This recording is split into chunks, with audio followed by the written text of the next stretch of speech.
പാണ്ഡവ വീരനായ അഭിമന്യുവിന്റെ പുത്രനാണ് രാജ പരീക്ഷിത്. നീതിമാനും പ്രജാവത്സലനുമായിരുന്ന അദ്ദേഹത്തിന്റെ അന്ത്യം അപ്രതീക്ഷിതമായിരുന്നു. ഉഗ്രവിഷമുള്ള നാഗമായ തക്ഷകൻ എന്ന സർപ്പത്തിന്റെ ദംശനമേറ്റാണ് അദ്ദേഹം മരണപ്പെട്ടത്. പിതാവിന്റെ ദാരുണമായ മരണം കണ്ട പരീക്ഷിത്തിന്റെ പുത്രൻ ജനമേജയൻ ദുഃഖത്താൽ തകർന്നുപോയി. ആഴത്തിലുള്ള ഈ ദുഃഖം പിന്നീട് അതിശക്തമായ പ്രതികാര ദാഹമായി മാറി. തന്റെ പിതാവിന്റെ മരണത്തിന് കാരണക്കാരായ നാഗവംശത്തെ ഈ ഭൂമിയിൽ നിന്ന് പൂർണ്ണമായും തുടച്ചു മാറ്റാൻ അദ്ദേഹം തീരുമാനിച്ചു. തന്റെ പ്രതികാരം പൂർത്തിയാക്കാനായി ജനമേജയൻ ഒരു മഹാകർമ്മം ആരംഭിച്ചു. സർപ്പസത്രം എന്ന സർപ്പവിനാശക യജ്ഞം. ജനമേജയന്റെ ആജ്ഞ പ്രകാരം വൈദികർ അഗ്നികുണ്ഡത്തിൽ മന്ത്രങ്ങൾ ഉരുവിട്ടു. ആ മന്ത്രശക്തിയുടെ തീവ്രതയിൽ ലോകം നടുങ്ങി. ആകാശം മറന്ന് പടർന്നുയർന്ന യാഗാഗ്നിയിലേക്ക് ഭൂമിയുടെ എല്ലാ കോണുകളിൽ നിന്നുമുള്ള ആയിരക്കണക്കിന് നാഗങ്ങൾ ആകർഷിക്കപ്പെടാൻ തുടങ്ങി. അഗ്നിയിലേക്ക് വലിച്ചിഴയ്ക്കപ്പെട്ട സർപ്പങ്ങൾ ഭയാനകമായ ശബ്ദത്തോടെ ജ്വാലകളിൽ ഹോമിക്കപ്പെട്ടു. ഇഴജന്തുക്കളുടെ വംശം തന്നെ അഗ്നിയിൽ കത്തിയെരിയുന്ന ആ കാഴ്ച ഭീകരമായിരുന്നു. ലോകത്തിലെ സകല സർപ്പങ്ങളും ആ അഗ്നിയിൽ ഭസ്മമായി കൊണ്ടിരുന്നു. ഒടുവിൽ രാജ പരീക്ഷിത്തിനെ കൊലപ്പെടുത്തിയ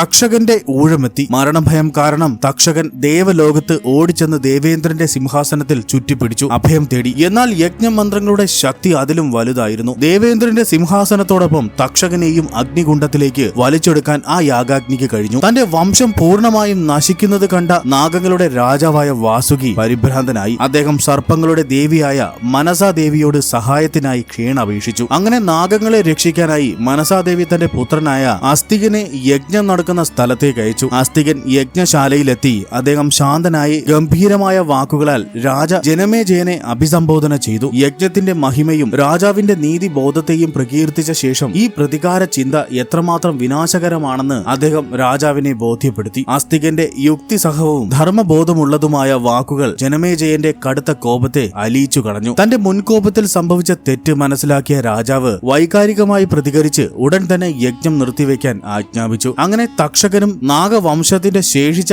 അംഗങ്ങളും മരണത്തിൽ നിന്ന് രക്ഷപ്പെട്ടു. അതീവ സന്തുഷ്ടനായ നാഗരാജാവ് വാസുകി നാഗവംശത്തെ രക്ഷിച്ച അസ്തികന് നിരവധി വരദാനങ്ങൾ നൽകി അനുഗ്രഹിക്കുകയും ചെയ്തു. മഹാഭാരതത്തിലെ സർപ്പസത്രം എന്ന ഈ ഉപകഥ നമ്മെ പഠിപ്പിക്കുന്നത് പ്രതികാരബുദ്ധി എപ്പോഴും നാശത്തിലേക്കാണ് നയിക്കുക എന്നതാണ്. പിതാവിനെ വധിച്ച നാഗങ്ങളോട് പ്രതികാരം ചെയ്യാൻ രാജ ജനമേജയൻ സർപ്പസത്രം എന്ന വലിയ യജ്ഞം തുടങ്ങിയെങ്കിലും അത് ലോകത്തിലെ മുഴുവൻ നാഗങ്ങൾക്കും ഭീഷണിയായി. എന്നാൽ വിവേകിയായ അസ്തികൻ അവിടെ എത്തി പ്രതികാരത്തിന്റെ പാത ഉപേക്ഷിച്ച് കരുണ കാണിക്കണമെന്ന് രാജാവിനെ ഉപദേശിച്ചു. തന്റെ തെറ്റു മനസ്സിലാക്കിയ ജനമേജയൻ യജ്ഞം ഉടൻ നിർത്തിവെച്ചു. അതിനാൽ എത്ര വലിയ ദുരിതമുണ്ടായാലും കോപത്തിൽ തീരുമാനമെടുക്കാതെ ക്ഷമയോടും വിവേകത്തോടെയും പ്രവർത്തിക്കുകയാണ് ഏറ്റവും വലിയ ധർമ്മമെന്നും വിവേകമുള്ള ഉപദേശം കേൾക്കുന്നത് വലിയ വിപത്തുകൾ ഒഴിവാക്കാൻ സഹായിക്കുമെന്നും ഈ കഥ നമ്മെ ഓർമ്മിപ്പിക്കുന്നു. രാധേ രാധേ.